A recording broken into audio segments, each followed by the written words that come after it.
자, 이제 91페이지 보니까 비율 분석법이라는 게 있는데 지금 제가 짚어주는 것은 다 매년 시험에 나와요. 대부 비율이고 뭐고. 왜냐, 제가 저번에도 누누 이야기한 게 우리 시험에서 100% 나오는 게 이자율 이런 게 나온다고 그랬죠. 왜냐, 부동산 비싸잖아.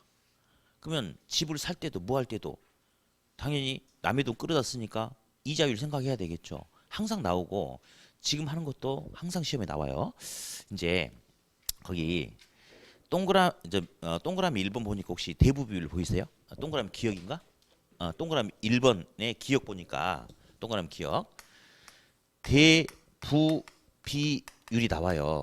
흔히 이제 론투 밸류 해가지고 LTV라고 하는데 자 부동산의 가격 대비 부채의 크기를 보여주는 게 대부 비율이에요. 그래서 1억짜리 주택을 담보로 잡히고 은행에서 6천만 원 빌리면 대부 비율이 몇 프로다? 60%다. 시험에 대부 비율 계산하시오는 안 나와. 안 나와. 근데 대부 비율의 개념은 무조건 나와. 근데 저기 동그라미 니은을 보니까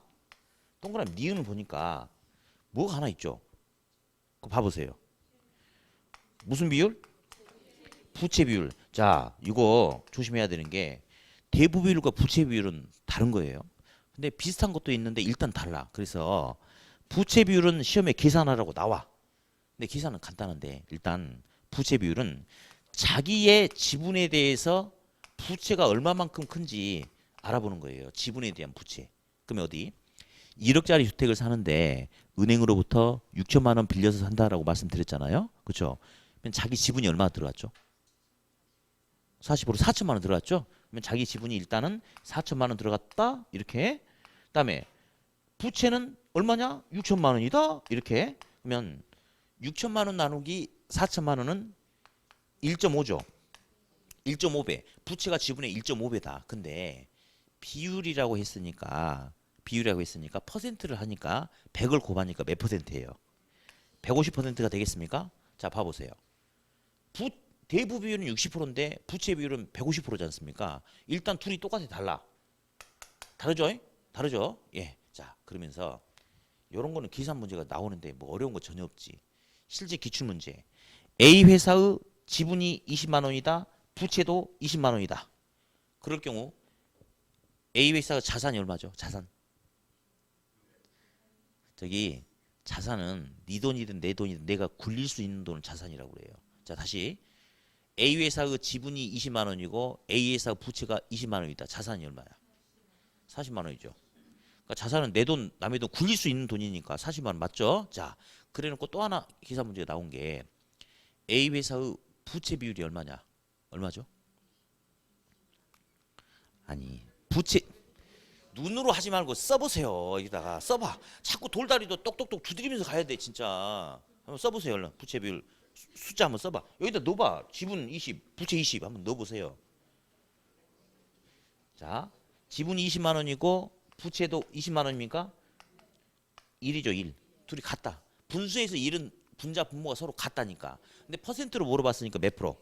100%. 자, 이런 거 틀리면 합격 하기가 힘들죠. 왜냐면 이거 말고도 틀릴 게 많거든. 그러니까 이제 이런 거는 틀리면 안 돼요. 에? 안 돼. 예. 자, 물론 뭐 틀리고 싶어서 틀리겠습니까만은.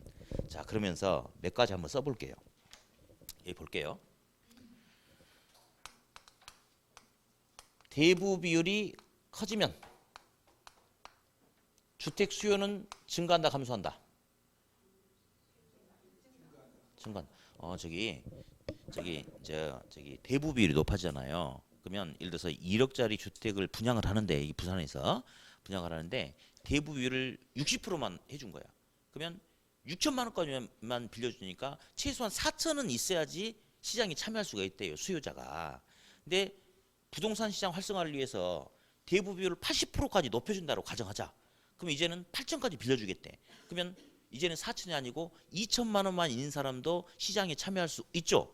그러니까 대부 비율이 높아지면 주택 수요는 증가한다라고 해요. 예. 근데 시험은 대부 비율이 높아지면보다는 사실은 대부 비율이 낮아지면이 훨씬 더 비중이 커요. 그럼 대부 비율이 낮아지면 주택 수요는 당연히 감소하겠죠. 자, 우리 시험에서 원하는 방향이 뭐냐면 주로 서민들을 가지고 뭔가 이야기하잖아요. 그럼 서민들 같은 경우는 자기 낮은 소득 가지고 집을 장만하려고 해도 집값이 비싼 거야. 그러면 결국은 투기 수요 이런 것을 억제시켜서 주택시장에서 수요를 감소시켜서 주택 가격이 하락하는 방향으로 뭔가를 끌고 가려는 성향이 좀 더 강해.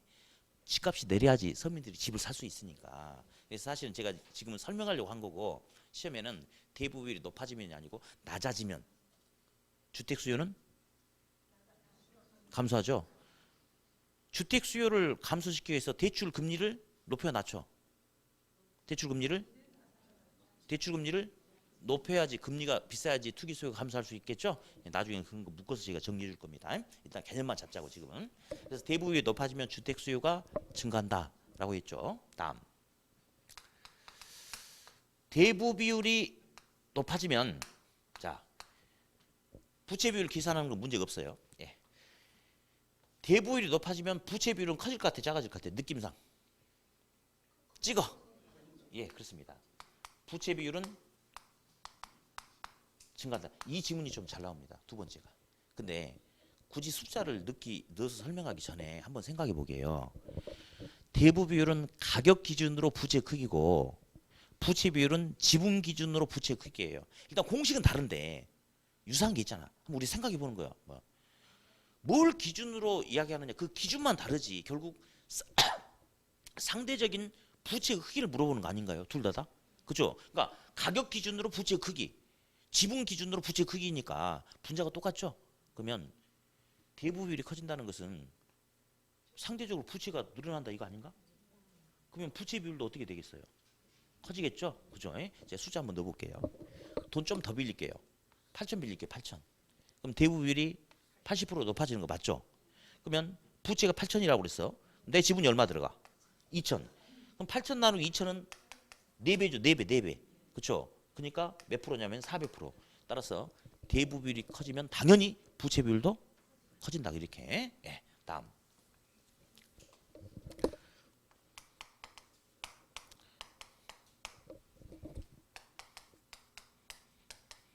자, 4번이 더 중요한데 3번을 알아들어야지 4번이 갑니다.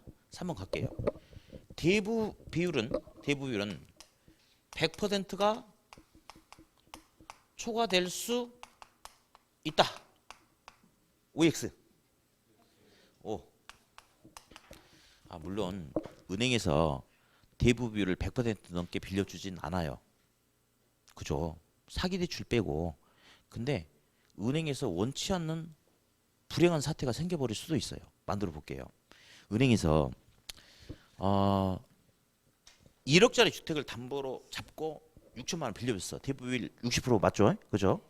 근데 은행은 이제 최악의 상황도 생각해야 되니까 1억짜리 주택 담보 잡히고 90% 9천만 원 빌려주면 위험하니까 안 해. 근데 60% 6천만 원 빌려주니까 뭐 차입자가 연체하면 경매에 넘겨가지고 뭐 낙찰 받은 돈 가지고 뭐 다 원금 회수 문제 없겠지 막 이런 생각을 한 거야. 근데 정말 차입자가 연체했어요.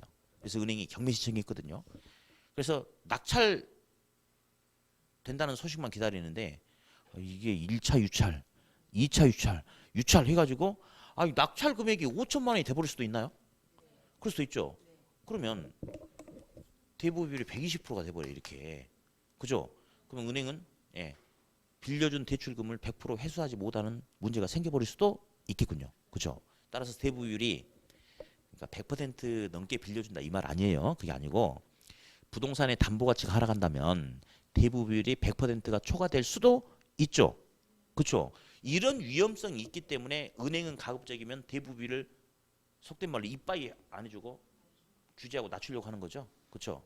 그러면 요게 아니고 이제 요게 더 중요한데 대부 비율이 높아지면 주택담보대출 이자율은 높아진다, 낮아진다.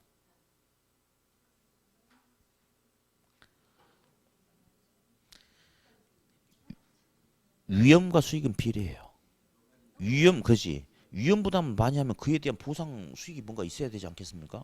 아니 이럴 수가 있잖아. 이럴 수가 100% 초과될 수가 있으니까 대부율이 높아지면 이런 위험이 생기니까 은행은 위험이 크죠. 그러면 대출 금리를 당연히 높이겠죠. 예, 높이겠죠. 예. 다음. 저기 밑에 보니까 그 중간에 보니까 동그라미 2번 뭐가 있네요. 부, 채, 감당률 있죠. 그렇죠. 어, 동그라미 3번 점 밑에 보니까 총부채 상환 비율 DTI 있죠. 그죠? 근데 이제 이번에 보니까 정부가 이제 규제하면서 그걸 가지고 이제 뭐 다른 수치를 제시하고 이런 게 있는데 제가 이제 한번 좀 꼼꼼히 살펴봐야 될 것 같아요. 정부 정책을. 그래서 이제 기존에도 일단은 우리 시험에는 예를 들어서 자기 소득을 가지고 내가 이번에 국민은행에서 돈 빌리는 돈에 대한 원리금도 갚고 또 다른 부채가 있으면 그거에 대한 원리금도 갚는다. 이런 부분이 이제 시험에 계속 출제가 되고 있기 때문에 굳이 그 지금 정부 정책을 가지고 설명을 넣어서 할까 말 해야 될지 안 해야 될지는 한번 제가 생각을 나중에 한번 해볼 거고 일단은 그건 놔두고 넘기세요. 저기 3번 보니까 4번인가? 3번 맞나요? 4번? 3번이든 4번이든 중요하지 않아요. 채무 불이행률 있죠? 자, 이제 우리 그 용어를 한번 느껴보고 싶어요. 그냥 용어 한번 생각해 보려고요. 차입자가 은행한테 가가지고 저기요, 제가 열심히 벌어서 갚을 테니까 돈 좀 빌려주세요라고 이렇게 하잖아요. 은행이 무조건 대출해 주는 게 아니고 저놈이 정말 벌어서 나한테 빌려간 돈에 대한 원리금을 제대로 갚을 능력이 되는지 안 되는지 판단하고 은행에서 돈 빌려주죠. 그걸 대출 심사라고 그래. 대출 심사. 예, 대출 심사. 그러면 우리 용어 한번 생각해 보자고. 제 은행이에요. 이 사람이 저한테 돈 빌려달래. 그러면 잘 분석해야 돼. 이 사람 판단해야 돼. 자, 요거 읽어볼게요.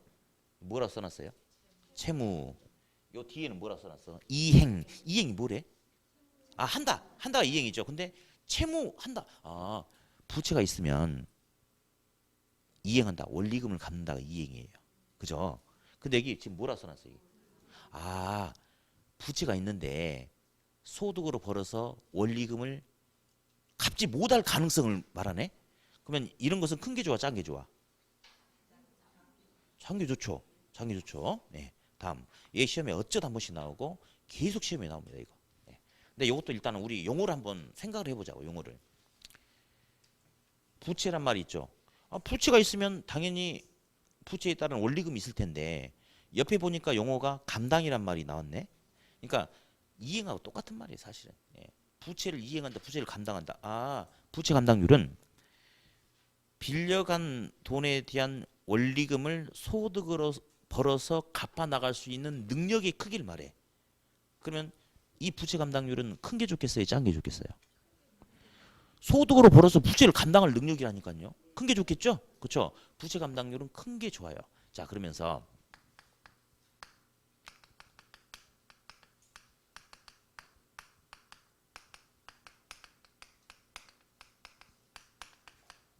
자, 스톱. 부부가 뭔지 알죠? 부부. 부부. 예.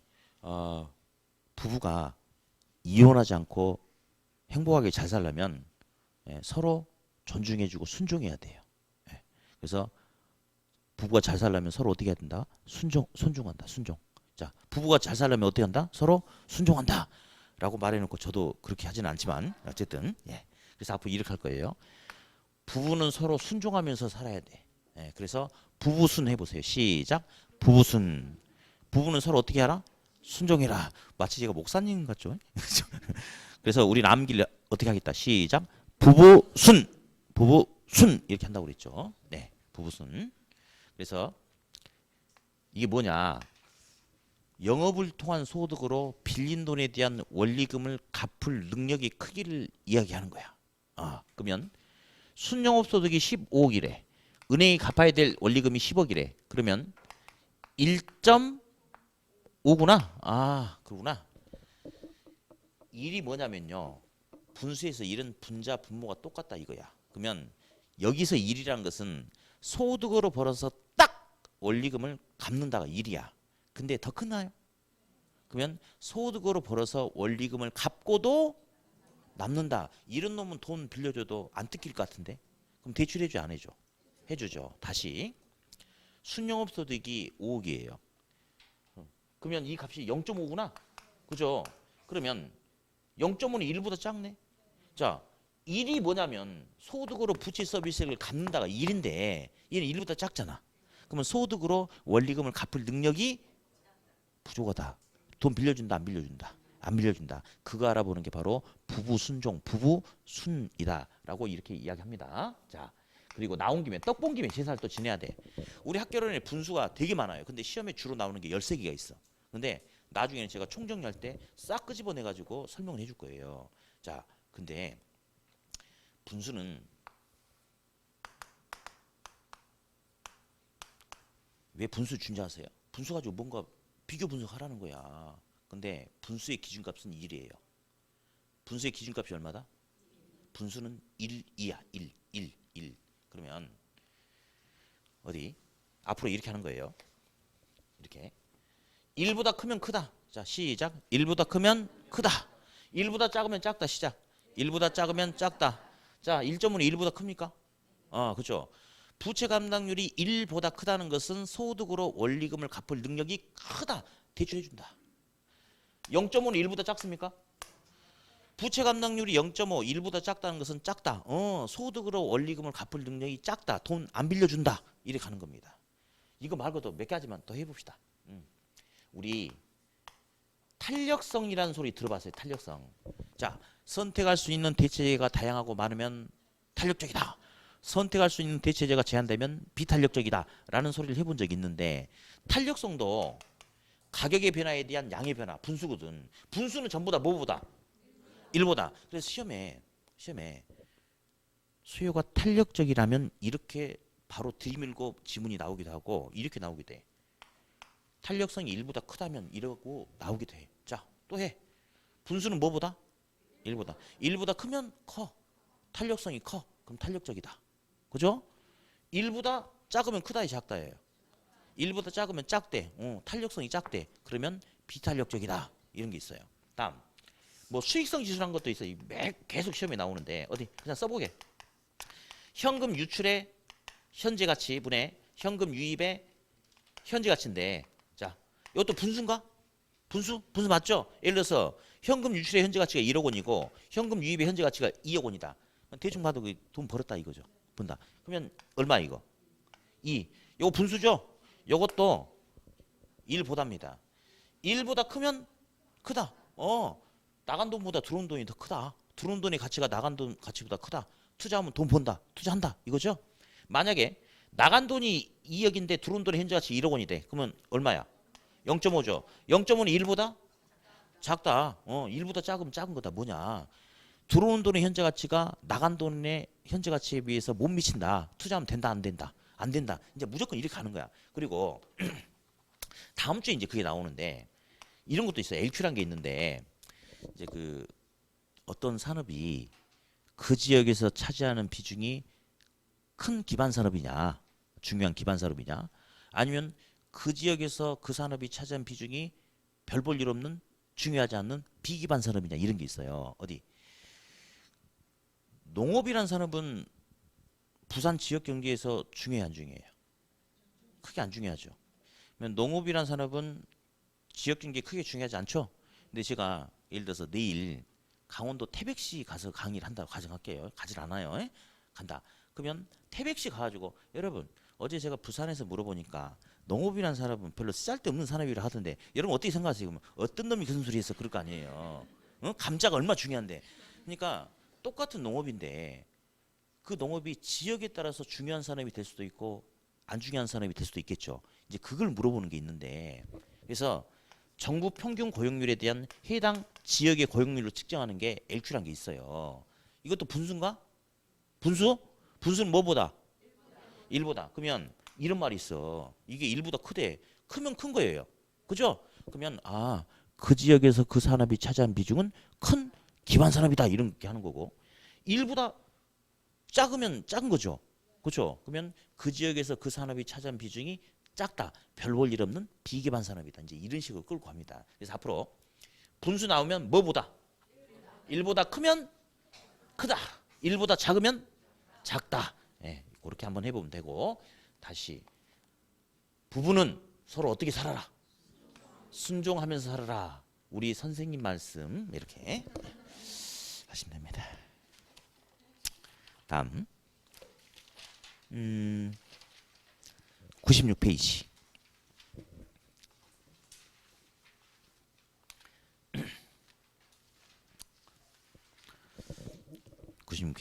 이제 이자율과 저당의 상환이란 것도 있는데 여기도 이제 계속 시험에 출제가 되고 있어요. 예, 그래서 이제 보는데 먼저 이자율에 보니까 그 양가로 1번에 고정 금리란 게 있고 양가로 2번에 변동 금리란 게 있죠. 그렇죠? 예.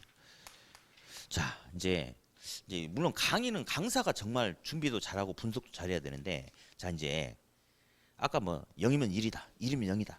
무슨 소리인지 몰라도 그냥 따라해라 막 이렇게 했잖아요. 막 교차점 x 접점 5 막 이렇게 했잖아요. 자, 그런 놈들은 왜 그런지를 안 물어봐 시험에. 그냥 얘는 중간 과정 생략 이렇게만 가. 예. 그러니까 굳이 중간 과정 필요 없이 이제 깡패처럼 끌고 따라와 이라고 해도 돼. 근데 지금 하는 이 부분은 시험에 계속 나오는 데 있잖아요. 예, 계속 나오는데 좋은 점이 있어. 예. 기출문제 지문에서 단 하나의 지문도 벗어날 게 없어. 똑같이 나와. 대신에 정신 똑바로 차려야 돼요. 예. 왜냐하면 시험에 어떤 내용이 나오는데 이걸 은행 관점에서 볼 거냐 차입자 관점에서 볼 거냐에 따라서 달라져 버려요. 그래가지고 계속 은행 관점에서 내다가 타성에 젖을만 하면 차입자 관점으로 한번 싹 바꿔버려요. 정신 안 차리면 틀립니다. 그래서 이쪽 부분은 저도 이제 강의를 되게 차분하게 꼼꼼하게 합니다. 대신에 오늘 말고 다음부터 이자율과 저당의 상황 나오면 여러분도 차분하게 공부를 하셔야 돼. 예. 그래서 이 부분은 실수를 많이 할 수 있는 부분이니까 좀 서로 이제 조심해서 강의를 하고 수업을 들어야 됩니다. 네. 이제 먼저 물어볼게요.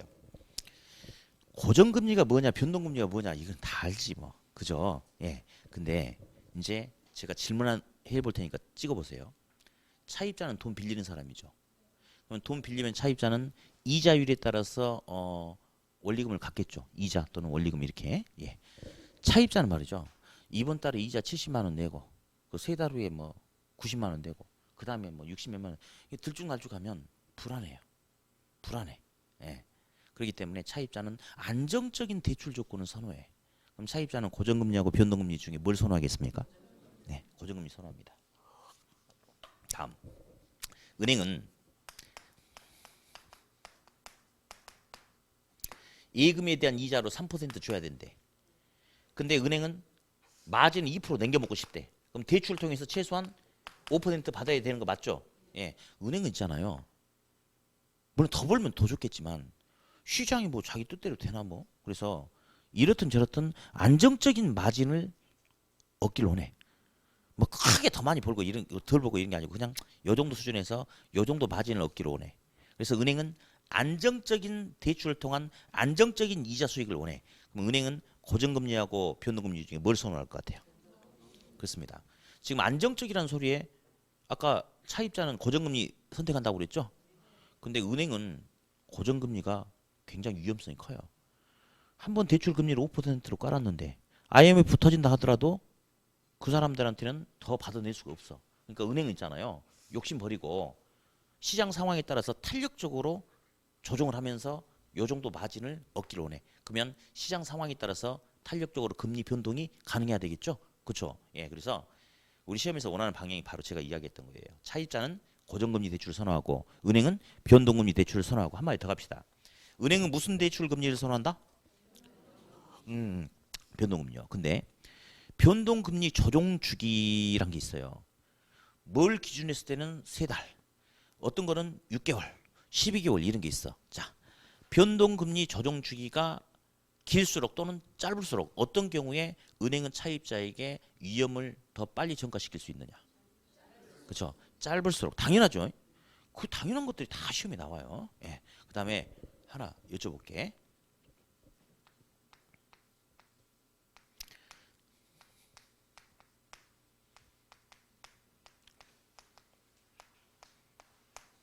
CD 연동 주택담보대출이라는 게 있어요. 저도 참 강의를 고약하게 합니다.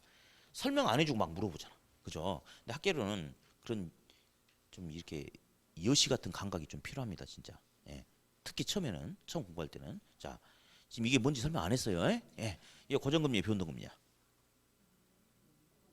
어차피 둘 중에 하나에 찍어. 어떻게 알았어? 오케이. 예. 연동이죠. 그러니까 CD 양도성 이금 증서가 뭔지 몰라도 괜찮은데 이 용어를 한번 그러니까 처음에 공부할 때는 있잖아요. 무조건 용어를 볼 게 아니고 한번 생각을 해봐. 아이고 우리 공부할 시간 많잖아요 지금. 그러니까 이거 다른 과목도 마찬가지일 거예요. 어떤 단어가 나오잖아요. 그러면 이게 뭔 말인가 하고 차분하게 한번 생각해 보는 게 중요해. 여기 보니까 연동이라고 나온 것은 뭐냐? 요것과 연관지어서 변화를 변동을 시키겠다 이거죠. 고정금리는 변동이라는 소리가 나오면 돼 안 돼? 쭉 가는 거거든요. 끝날 때까지. 근데 요거는 연동이란 말이 나왔으니까 당연히 무슨 금리다? 변동금리다. 이렇게. 네. 자, 이제 고정금리는 명목이자율이라고 그래요. 명목이자율은 실질 이자율에 플러스 수업. 여기다 제가 뭐 쓸 거예요. 근데 지금 이자율을 이야기하려고 하는데 플러스라는 항목 있죠. 플러스가 되면 얘가 커지겠네. 그죠? 지금 우리 대출 이야기 하거든. 그러면 얘가 커지면 차입자한테 더 받아내겠다. 차입자에게 전가시키겠다. 뭐 이런 말일 것 같아요. 그죠? 예. 플러스 뭐냐? 예상 인플레이션율 인플레율이라고 이야기합니다. 자, 그러면 이게 무슨 용어냐는 안 물어봐. 근데 실질이자율이 아까 예대 마진하면서 예금 가입자에게 예금 금리 3% 주고 은행도 마진 2% 먹으려면 대출을 통해서 실질적으로 몇 퍼센트 받아야 돼? 5%. 그런 개념이 일단 실질이자율이에요. 그래서 실질이자율 아까 5%라고 그랬죠? 근데 얘는 무슨 금리래? 명목이자율은 고정금리지 않습니까? 얘는 한 번 대출 약정 시 금리가 결정돼 버리면 중간에 못 바꿔요. 그죠? 그러니까 인플레가 만약에 1%만큼 나타나 버리잖아요. 은행은 5개 받아가지고 1%만큼 가치가 까지면 실질적으로 4개밖에 못 가져가. 그러니까 고정금리니까 은행은 발생하지 않았지만 예상되는 인플레를 미리 반영해서 명목상 차입자한테 6%를 받아야지 6%를 받아야지 인플레이션이 발생해서 돈의 가치가 1% 다운된다 하더라도 실질적으로 이만큼 가져갈 수 있는 거 맞죠? 예. 그래서 이렇게 공식이 나오는 겁니다. 읽어볼 거예요. 명목이자율은 무슨 금리다? 고정금리다. 얘는 얘 더하기 시작. 명목이자율은 실질이자율 더하기 예상 인플레율이다. 다음. 변동금리는 그냥 실질이자율만 반영해요. 실질이자율만 반영하지 거기다가 예상 인플레를 반영하지 않아요. 그래서 또 하나 물어보는 게 있네. 야, 동일한 조건이라면 고정금리가 금리가 높냐, 변동금리가 금리가 높냐 그거 물어봐요. 누가 금리가 더 높아요?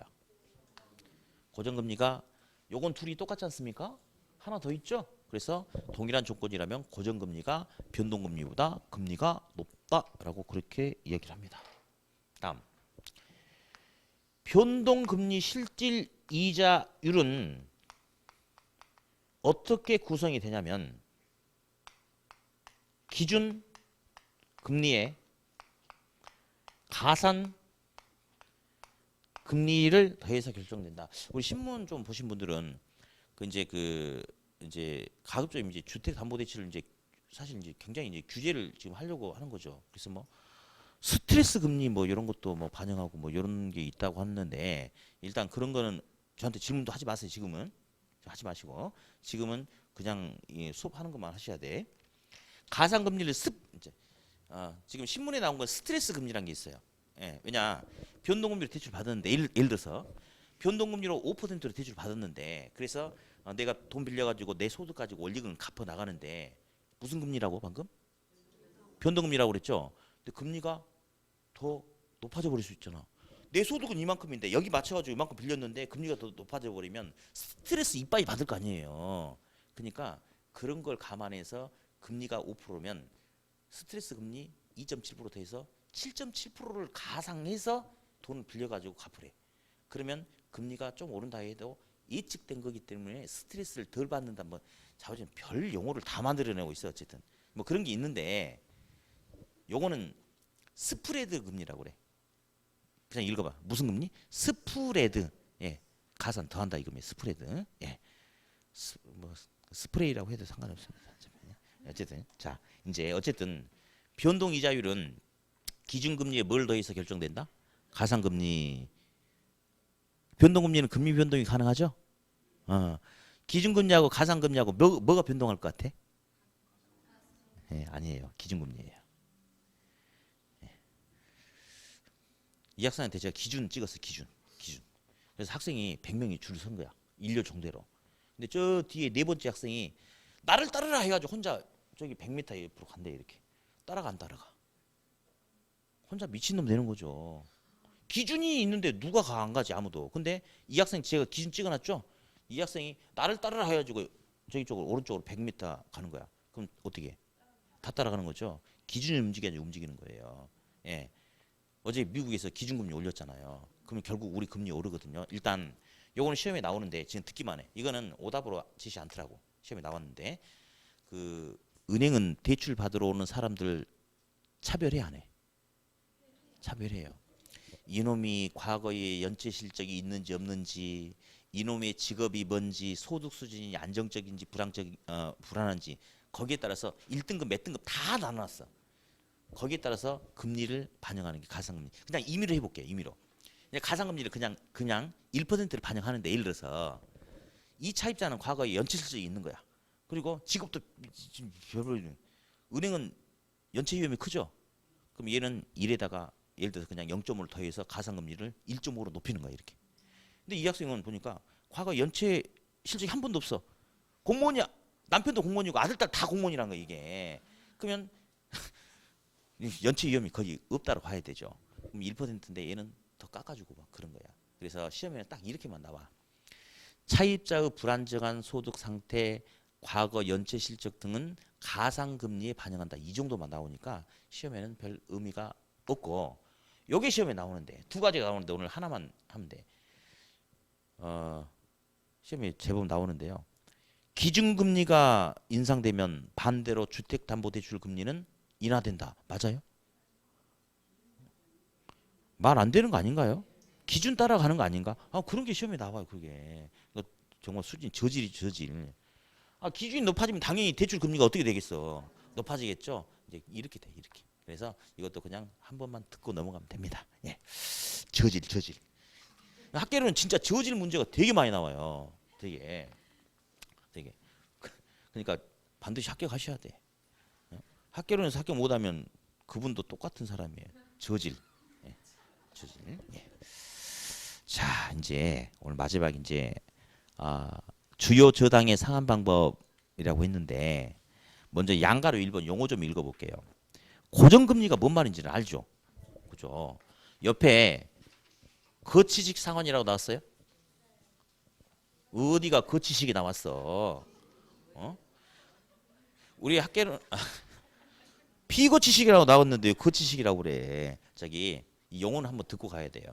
이 용어가 뭐냐라고 물어보진 않는데 이 용어들이 툭툭 나와 지금. 그러니까 시험에 나오니까 듣고만 가면 돼. 내가 이제 은행에서 1억을 빌리고 이제 10년 동안 나눠서 갚기로 약속을 했어요. 근데 거치식이란 것은 빌린 돈을 거치 한쪽에다 묶어 놓으래. 예. 그럼 빌린 부채는 그냥 여기다 묶어 놓고 이자만 내는 거야. 이자만. 그리고 만기가 되면 아까 거치해 놨던 거 있죠? 이거 한꺼번에 갚아라. 이게 거치식 상환. 그냥 이자만 지불하는 게 거치식 상환이야. 우리 학계로는 여러타의 반대가 B자가 붙는 게 되게 많아요. 탄력적, 비탄력적, 소구금융, 비소구금융. 그러면 거치식의 반대 뭐냐? 비거치식이야. 비거치식은 그러면 선생님 거치식은 이자만 내는 거고 비거치식은 하나도 안 내는 겁니까? 이런 말도 안 되는 소리 하면 안 되죠. 예? 비거치식은 있잖아요.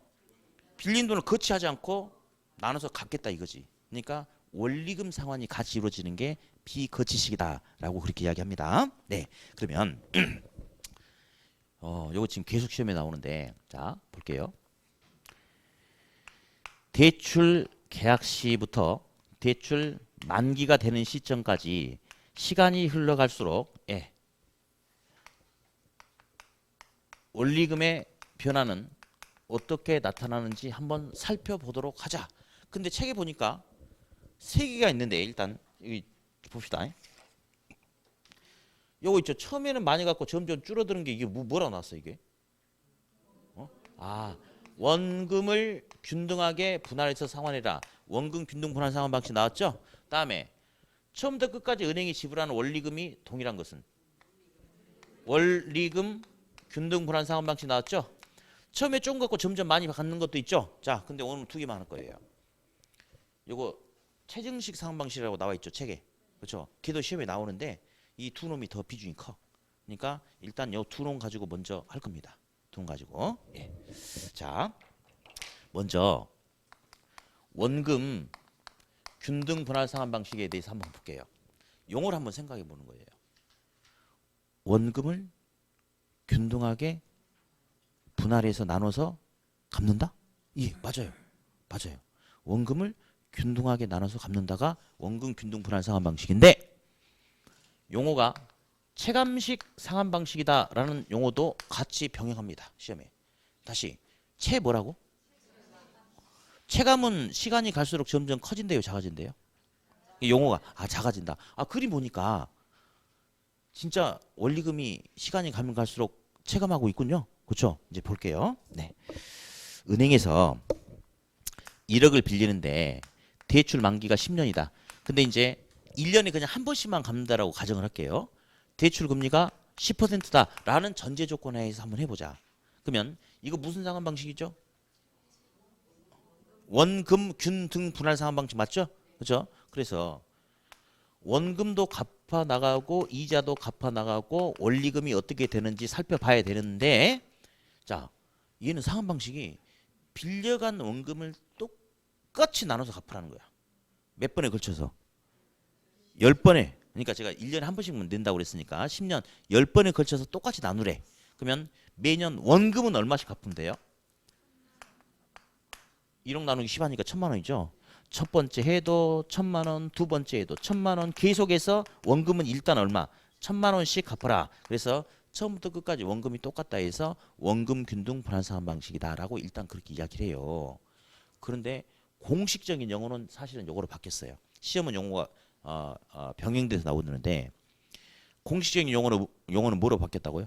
체감식. 왜냐하면 이거는 은행이 만들어낸 용어예요. 은행은 빌려준 원금을 똑같이 나눠서 받는데 균등하게. 근데 차입자 관점에서 보자고. 차입자는 원금만 내는 게 아니고 뭣도 내는 거예요? 이자도 내죠. 근데 보자고. 맨 처음에는 1억 전체에 대한 10% 이자 내지 않습니까? 그러면 이자가 얼마냐면 1000만 원이죠. 그러니까 처음에 2천만 원, 2천만 원. 그죠? 근데 1년 지나고 두 번째 2년 차 때는 작년에 원금 1000만 원 갚았지 않습니까? 부채가 이제 1억이 아니죠. 9천이죠. 그러면 9천이 10%는 얼마? 900만 원이에요. 그러면 1900만 원. 3년 차 때는 또다시 작년에 1000만 원 또 갚았으니까 부채가 8천이야. 8천의 10%는 800만 원입니다. 그러면 얼마냐면 1800. 그래서 보니 은행 관점에서는 빌려준 대출원금을 똑같이 나눠서 균등하게 받아내지만 차입자는 이자도 같이 갚는다. 그래서 초기 원리금은 크고 점점 이자가 줄어들죠. 그렇죠? 그러니까 시간이 가면 갈수록 원리금의 합계는 점점 커져야 작아져요. 작아지죠. 그러니까 뭐라고 해?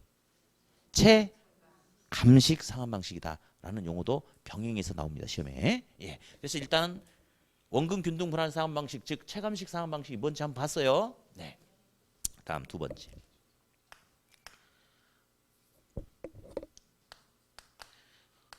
원리금 균등 분할 상환 방식에 대해서 가보자. 예. 대출금 곱하기 주어당 상수하면 뭐가 되냐면요.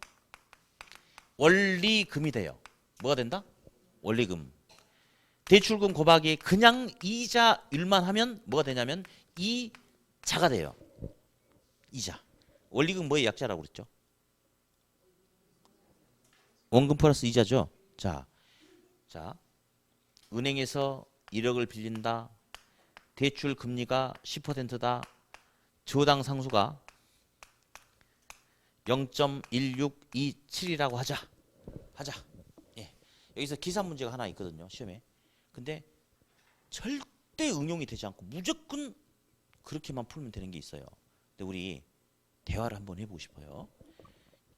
대출금 곱하기 저당상수하면 원리금 된다고 그랬죠? 대출금 곱하기 이자율하면 그냥 이자가 된다고 그랬죠? 그러면서 이 숫자를 이렇게 준 거야 시험에. 이렇게 다. 빌린 돈 얼마, 대출금이 얼마, 저당상수 얼마 다 줘 숫자를. 설마 이 숫자 주고 원리금 얼마게 이거 물어볼까요? 그럼 너무 어처구니 없잖아. 아, 이렇게 다 저당상수 곱하면 1627만 원이 원리금인데 그건 물어보겠어? 다시. 그럼 이자가 얼마게 그것도 물어볼까? 그건 진짜 말도 안 돼. 아, 빌린 돈에다 이자율 곱하면 이자가 되는데 1,000만 원 그게 물어보겠냐고. 뭘 물어보냐면 원리금 중에서 이자가 얼마냐는 안 물어보겠죠. 원리금 중에서 원금이 얼마냐를 물어봐. 그럼 계산을 2번 하면 돼. 원리금에서 원금이 얼마냐를 물어본다고 그랬죠? 그렇죠? 그럼 원리금에서 어떻게 하면 돼요? 원리금에서 이자 빼면 원금이 되는 거죠? 그렇잖아요. 이게 원리금이 원금 플러스 이자니까 여기서 이자 빼면 뭐가 돼? 원금이 되죠? 우리 해볼까요? 그러면 빌린 돈 1억 곱하기 저당상수 0.1627 하면 1627만 원이 되죠. 이게 바로 뭐냐면 원리금이에요. 그래서 일단은 이 상환 방식은 대출 계약 시부터 만기까지 계속해서 1627, 1627, 1627. 그러니까 처음부터 끝까지 원리금의 합계가 똑같죠. 그래서 일단은 원리금 균등 분할 상환 방식이다라고 그렇게 이야기를 합니다. 자, 그러면서 지금 원리금이 1627이야. 근데 원금을 물어보면 어떻게 하면 돼? 여기서 이제. 그렇죠. 이자 빼면 되겠죠. 이자 어떻게 빼는데? 1억 곱하기 이자율 10% 그냥 0.1하면 됩니까? 그럼 이자 얼마인가요? 이자 1,000만 원인가요? 1,000만 원에 이 자를 빼면 1627에서 1,000만 원에 이 자를 빼면 627만 원이 남죠. 이게 뭐예요? 원금이죠. 계산 문제가 나오면 무조건 이렇게만 나옵니다. 제발 좀 나와야 돼요. 제발 좀 나와야 되겠죠. 예. 그래서 이제 이런 계산 문제가 있다. 어쨌든 그냥 들어보면 되겠다. 자, 일단은 제가 노란색 읽어보세요. 시작. 원금 균등 분할 상환 방식. 파란색. 예. 개념 설명했으니까 이 두 놈 비교시킬게요. 비교. 예. 이제 보세요. 시험 문제 이렇게 나와요. 그림이 나오든지 저렇게 나오든지 아니면 대출 상환 방식인 원금 균등 분할 상환 방식, 원리금 균등 분할 상환 방식에 관한 설명으로 틀린 것은 이렇게 나와. 그러면 하나를 가지고 이야기한 게 아니고 요것도 제시하면서 이야기하죠. 2개 이상을 제시한다는 것은 뭐 시키려고 그래? 그렇죠? 비교해서 뭔가를 물어보려고 그래요. 그러면 이제 보세요. 첫 번째. 대출 초기 은행에 지불해야 되는 원리금이 큰 방식은 누구니? 아, 이거 봐봐. 파란색보다 노란색이 더 크잖아요. 생명이야? 이 노란색이 누구예요? 이름이. 원금 균등 분할 상환 방식이 대출 초기에 은행에 원리금을 더 많이 내는 거죠. 그래서 초기에 원리금이 큰 것은 원금 균등 분할 상환 방식이다 라고 이렇게 이야기해요. 그러면 대출 초기에 은행에 지불하는 원리금이 작은 것은 누구냐? 원리금 균등 분할 상환 방식. 지금 2개만 비교했을 때 이런 거예요. 네. 다음 세 번째 먼저 해볼까? 세 번째. 대출 받고 나서 일정 기간이 경과된 후에 부채 잔금 비율이 부채 비율이 가장 낮은 방식이 누굴까요? 원금. 쉽네. 왜 부채가 조금 남냐? 뭐 앞에서 많이 갚았으니까 그런가 보지 뭐. 누가 초반에 더 많이 갖고 있죠?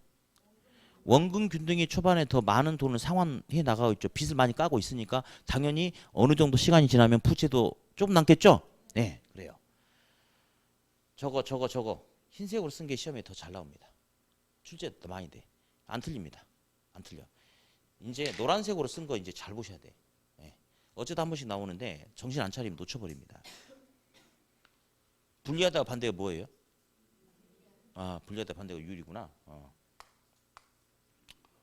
자, 둘 중에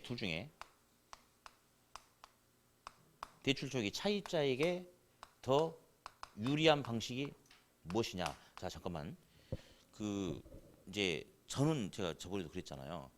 저는 남한테 아쉬운 소리 하는 거 되게 싫어해요. 그리고 저는 돈도 별로 없는데 빚도 정말 부채가 영원입니다. 예. 저는 남한테 돈 빌리고 막 이런 걸 용납할 수가 없어요. 이제 살아가면서 없으면 내 그러니까 뭘 하더라도 항상 내 돈 범위에서 하는 거지. 예. 그러니까 우리 집도 보면 예. 그 등기부 보면요 깨끗해요 뒤가. 예. 저는 그러니까 성격이 그래. 그래서 제일 싫어하는 거는 당연히 남한테 돈 빌려주는 건 정말 있을 수가 없는 일이고 뭐 이제 돈 빌린다는 것도 싫어하는데 저 같으면 만약에 불가피하게 남한테 돈 빌리면 잠도 안 올 것 같아. 빨리 갚아야 되니까. 뭐 이제 어쨌든 그래. 근데 있잖아 우리 시험은 저같이 일부 사람 전문가처럼 특정한 일부 사람들을 대상으로 내는 게 아니고 보통 사람들 대상으로 시험이 돼요. 예. 자, 그러면 우리 한번 볼게요. 여기 누구라고 나왔어? 차입자가 왜 차입자래요? 차입했으니까 차입자지 뭐. 돈 빌렸으니까 차입자 아니야. 얘 집 사는데 왜 돈 빌렸대? 아, 돈이 없었으니까 빌렸을 거 아니에요. 예. 돈 없는 놈이 돈 빌린 거죠? 집 살려고. 근데 돈 빌려가지고 집 사면 어쨌든 뭐 취득세 내고 돈 들어갈 때가 많아. 근데 돈 빌려주고 야, 돈 만씩 갚아야 돼라고 하면 정말 너무 힘들겠다. 그죠? 여기서 다른 식으로 해석하면 절대 안 됩니다. 시험에서 한 2번 나왔기 때문에 무조건 이대로 가야 돼. 차입자에게 유리하다라고 나오면 뭐냐? 차입자가 돈이 없어서 돈 빌렸다.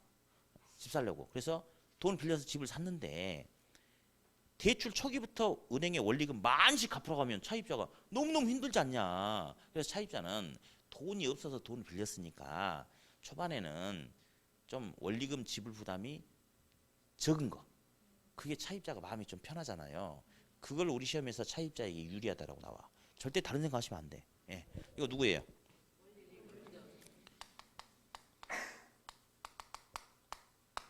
요 소리하고 똑같아.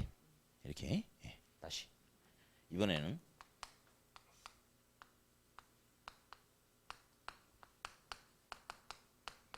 달라요. 은행에게 더 유리한 게 뭐냐? 저기 은행은 말이죠. 최대의 관심사가 뭐냐? 일단 빌려준 대출원금 물론 이자를 받는 건 당연하고 빌려준 대출원금을 안전하게 회수할 수 있냐 없냐가 은행한테 최대의 관심사예요. 그죠? 그죠? 예. 계속 빚을 많이 짊어지고 차입자가 은행을 따라다니면 은행은 물론 이자는 받긴 받지만 불안해져. 빌려준 돈을 대출원금을 빨리빨리 회수를 해야지. 그래야지 은행은 좀 위험이 줄어들까요? 그렇죠. 시험에 둘 중에 위험이 적은 방식이 뭐냐라고 물어보기도 하고, 예, 은행이 위험이 적은 방식이 뭐냐라고 물어보기도 하고, 은행에게 더 유리한 방식이 뭐냐라고 물어보기도 하는데 그것은 방금 제가 설명했던 그겁니다. 은행한테 유리하다는 것은 빌려준 돈을 빨리빨리 초반에 대출원금의 일부 상당 부분을 회수해서 빚이 줄어들어야지 차입자가 연체를 안 할 거 아니에요. 그죠? 예. 자, 은행에게 유리한 방식이 누구예요? 원금 균등분할 상환 방식입니다. 요렇게 흰색이 시험에 출제 비중이 더 커. 그러나 이런 건 안 틀려. 그러나 요거 정신 똑바로 안 차리면 이거 놓쳐버릴 수가 있어요. 아, 유리한 게 원리금이야. 이렇게 공부하면 안 돼. 이쪽 파트는 누구 관점에서냐에 따라서 답이 달라지는 게 있어요. 그래서 아까 제가 그랬죠. 아까 뭐 건너뛰고 강의 바로바로 잘라버리는 강의 내용도 있어요. 시험이 그렇게 나오니까. 근데 요거는 무조건 시험에 나오는데 항상 기출 문제가 나와. 근데 실수를 많이 해. 심지어 어떤 실수까지 해버리냐면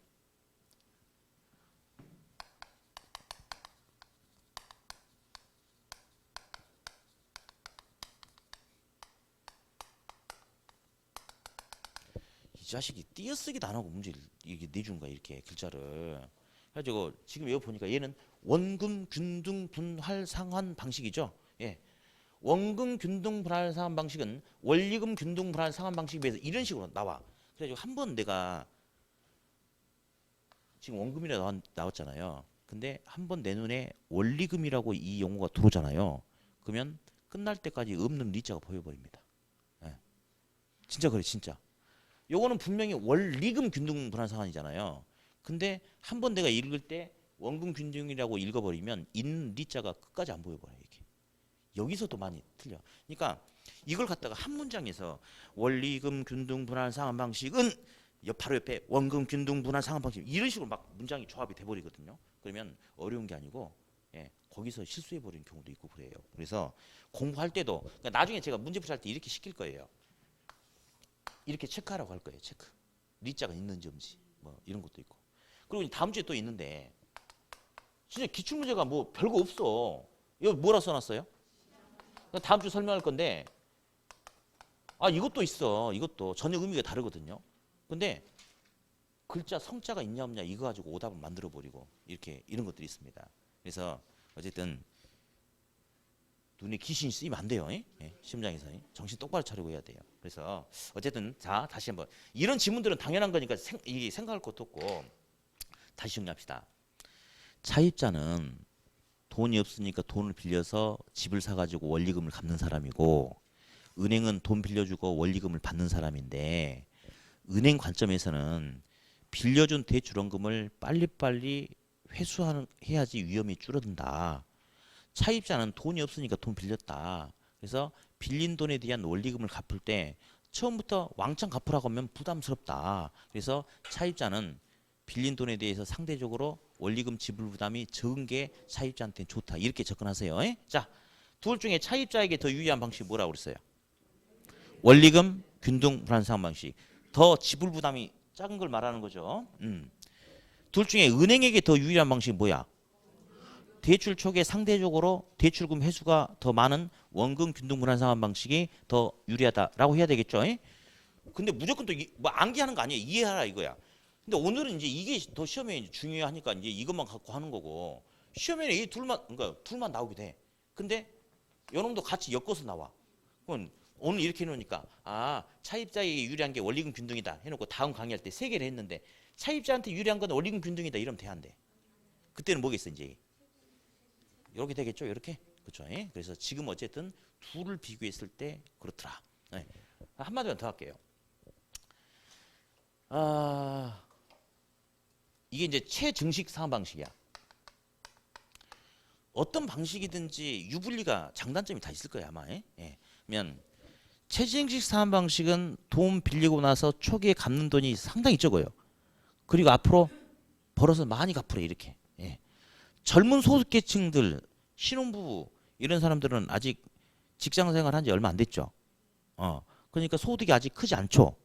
앞으로 소득이 계속 늘어나죠. 지금 돈 없고 그런 사람들한테는 뭐를 더 선호할 수 있겠어요. 그런 사람들은 처음에 조금 갚고 벌어서 나중에 많이 갚는 최증식을 더 선호할 수 있겠죠. 반면에 나이가 40대 후반이야. 중년이야.